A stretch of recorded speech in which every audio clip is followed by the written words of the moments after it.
Electronic device পেশের নির্দেশ দিল হাইকোর্ট।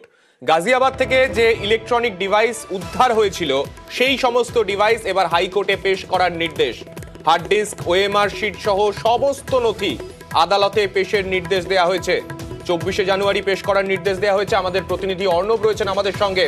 অর্ণব, এই বিষয়ে তোমাকে জিজ্ঞেস করব, ঠিক কি কারণে হাইকোর্ট এই সমস্ত ইলেকট্রনিক নথিগুলো চেয়ে পাঠালো? প্রায় 5000 চাকরি বাতিলের মামলা বলা হচ্ছে এসএসসির এই বিশেষ ডিভিশন বেঞ্চের মামলা। কারণ এই 5000 চাকরির ভবিষ্যৎ এই স্পেশাল ডিভিশন বেঞ্চ নির্ধারণ করবে। এই যাদের চাকরি বাতিল হয়েছে সিঙ্গেল বেঞ্চ বা আগে ডিভিশন বেঞ্চের নির্দেশে সেই চাকরি বাতিলের অন্যতম কারণ হিসেবে দেখানো হয়েছে যে ওএমআর, অর্থাৎ ওএমআর এ কারচুপি হয়েছে।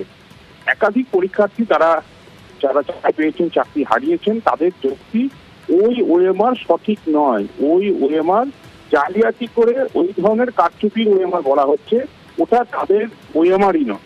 তাই সিবিআই গাজিয়াবাদ থেকে যে ইলেকট্রনিক ডিভাইস উদ্ধার করেছে, হার্ড ডিস্ক উদ্ধার করেছে, ইলেকট্রনিক নথি উদ্ধার করেছে, ওএমআর সংক্রান্ত সেগুলি 24শে জানুয়ারির মধ্যে পেশ করার নির্দেশ এবং পাশাপাশি এসএসসিকেও এই সংক্রান্ত যে নথি রয়েছে সেটি আদালতে পেশ করার নির্দেশ দেওয়া হলো।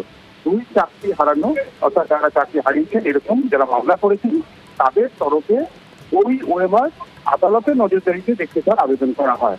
কাজে আদালতে সেই ওএমআর এর কপি উভয় পক্ষের কাছ থেকে, অর্থাৎ সিবিআই কি উদ্ধার করেছে এবং এসএসসির কাছে কি নথি রয়েছে তা আদালতের নজরদারিতে দুই চাকরি প্রাপককে যারা হারাতেই চলেছে সিঙ্গেল বেঞ্চের নির্দেশে তাদের দেখানোর নির্দেশ দেওয়া হয়েছে। পাশাপাশি সিবিআই তরফে বলা হয় যে তারা ওই প্রাক্তন কর্মী নায়েসা কমিউনিকেশন পঙ্কজ বনশাল তাকে জেরা করে যে সমস্ত রিট্রিভ করেছিল, উদ্ধার করেছিল, সেগুলি এসএসসিকে দেওয়া হয়েছিল এবং এসএসসি নিজেদের নথির সঙ্গে সেগুলো খুঁজিয়ে দেখে সত্যতা খুঁজে পায় এবং তার ভিত্তিতে কিছু পদক্ষেপ নিয়েছে। তখনই বিচারপতি দেবাংশু বসাক বলেন, এই ফুল সার্ভিস কমিশনকে কি করে বিশ্বাস করবে আদালত?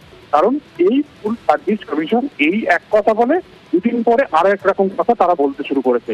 কলকাতা হাইকোর্টে তারা একরকম অবস্থান নিয়েছিল, সুপ্রিম কোর্টে গিয়ে তারা আরেক রকম অবস্থান দেখিয়েছে।